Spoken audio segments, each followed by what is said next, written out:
You know that feeling when someone shows up for you just when you need it most? That's what Uber is all about. Not just a ride or dinner at your door. It's how Uber helps you show up for the moments that matter. Because showing up can turn a tough day around or make a good one even better.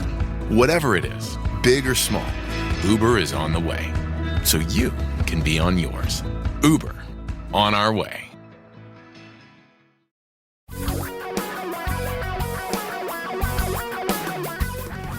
Reality radio for a really great future. We're talking real money.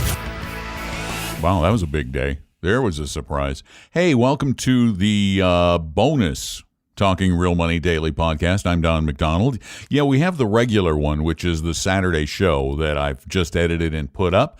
But this one is just a short version. I'm trying to do some kind of a daily update as long as we're in this abnormally normal market. Why do I call it abnormally normal? Because it's supposed to do things like this. It's supposed to go down at times. Now, maybe not this dramatically. It is unusually dramatic, but it is also unusual to have a wacky virus like this that's spreading like wildfire around the planet. And it is still spreading like wildfire around the planet. I mean, as of my last check, and we're really doing a terrible job of testing in the United States, but 52,000 of us have it. And more probably coming. Sure would be nice if, I just heard that Great Britain ordered an antibody test so you can see if you've been exposed and already had the disease. Because some of us may not even know we had it. I think I might have had it. I do. Because within a week after I got back from retire meet in Seattle, I was laid low with aches and pains and just malaise. But I never really got the cough. And I don't know if I had a fever because I didn't check. But it'd sure be nice to know if we had the antibody, wouldn't it? But there's something wrong. There's something wrong in America right now. I'm not sure I could put my finger on it, but we can't get people tested? I don't understand it. But at least the markets behaved a lot better today. A lot better. Not just here, but around the planet. It was a very good day for stock prices. The last 24 hours were great in Europe, in Asia, in the U.S. But it's important that you keep this in perspective. This doesn't mean that we're done. Or it might. Because I don't know.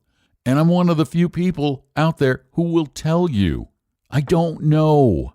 I can't know. The future is unknowable. It's even not that reasonably guessable. We can guess. And if I was to guess, I would say, well, it's more likely than not that the market's going up from here. But it could go down. That's all you're going to get out of me. That's why it's so important to have a disciplined approach to investing. It is critical. And it is also critical to rebalance your portfolio. And you have to do it in a disciplined manner, which means you have to have a schedule of rebalancing along with some sort of a trigger. And that trigger could be 5%, it could be 10%. You have to have a trigger where you're going to rebalance, and you're going to do it absolutely, no doubt about it, every single time.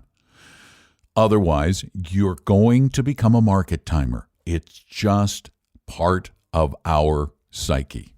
So you must do those things that you need to do. And if you don't have an advisor who's telling you to rebalance right about now or telling you should be shortly, then you probably don't have the best advisor. If you have an advisor who's saying, sell this, buy this, sell this, buy this, they're just a stockbroker. They're just a money mover.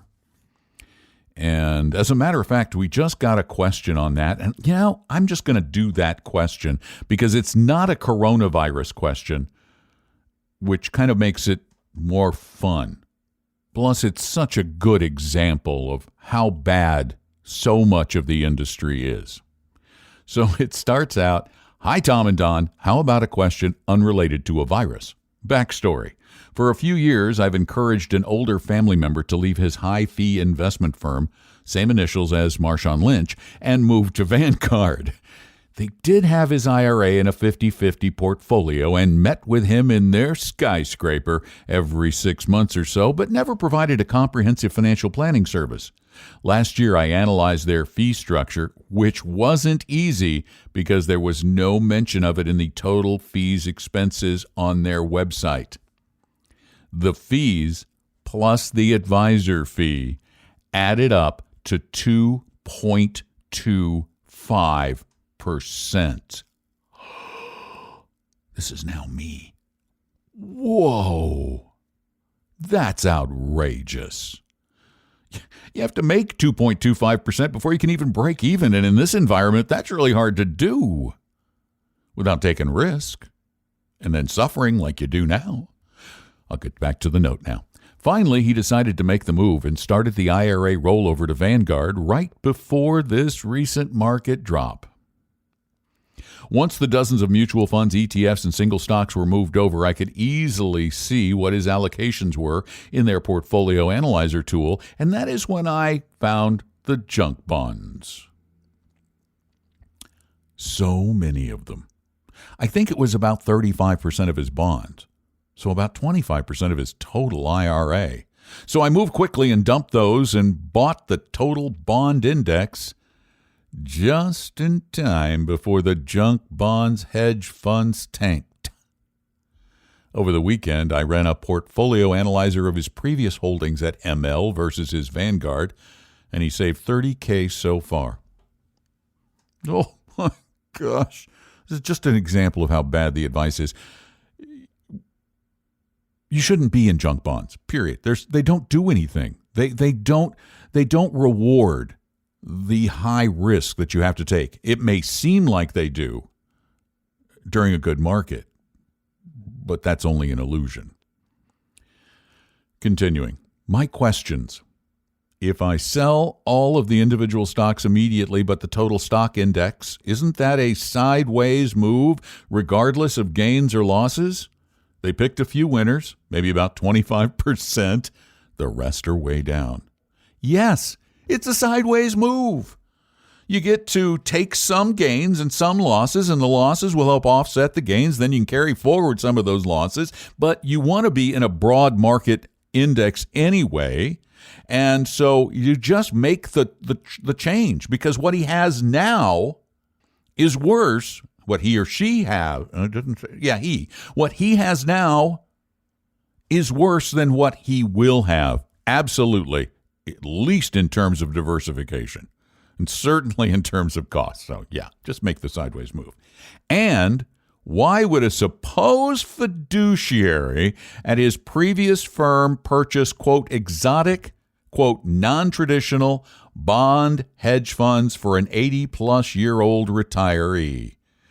I ran them through the FINRA fund analyzer, and they all performed pretty poorly compared to their Vanguard equivalent, and the fees were 20 times higher.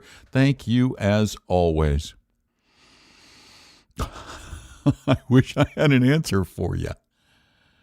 I mean, this is the problem with our industry. There's way too much money being made by skimming off your money. Do you notice how many people in the financial services industry are filthy rich? Disgustingly, massively rich, and not from their hard work. They're typically not working 14, 15, 16 hours a day. This is not difficult. They're not even working really smart.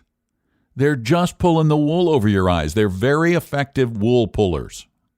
These higher fees are not justified. They don't do anything for them. They do nothing for them. As a matter of fact, the first sign that I would look for in a bad advisor is how expensive is his car or her car? How expensive is his house or her house? Ask them. And how fancy is their office? Because a good advisory firm, one that cared about you, would have a decent place to do business, but not a palace. Oy. Do you see why I get so upset with these people? I mean, really, do you see why I get so upset with them? Do you see why I keep saying over and over and over again, you need to get away from 99% of the money managers in America? The financial advice industry in this country is worse than what the market's doing to you, because they do it to you every single day of every week, of every month, of every year. They're constantly draining you dry. A good fee-only investment advisor should charge no more than 1% per year. The total fees and expenses should be no more than about 1.5% per year, and that's on the high side, not 2.25. They should never own complex, non-traditional, alternative, wacky, expensive investments. They shouldn't. There's no purpose for those. There's no reason. There's no good argument for these products. So, hey, thanks for the question. And thank you all for hanging in. Thank you so much for listening. And so I think now is a good time to wrap it up. Thank you so much for listening. Tell a friend or two or 1,000. And again, I'm exaggerating. And subscribe to the podcast and send your questions in to talkingrealmoney.com, or give us a call 24 hours a day, 7 days a week at 855-935-8255 and leave your questions on the little answering machine thing. And hang in there. This too shall pass. I'm Don McDonald. Talking real money. We hope you realize that the information provided on Talking Real Money is for educational and hopefully enjoyable purposes only. Providing personalized financial planning or investing advice takes time, so please consult with a really good fee-only fiduciary investment, tax, or legal advisor. We know a good one. Investing must always involve risk. In other words, you can and probably will lose money at times. Also, as much as you want it, no one can accurately, consistently predict the future. So past performance doesn't tell you a darn thing about what the future will bring. Unlike many other programs that say something similar, Talking Real Money is not trying to get you to buy or sell any financial products or securities. Instead, the program is provided as a public service by Vestry, a fee-only registered investment advisor. Thanks for listening, and please visit talkingrealmoney.com for more information and disclosures. Are we done now?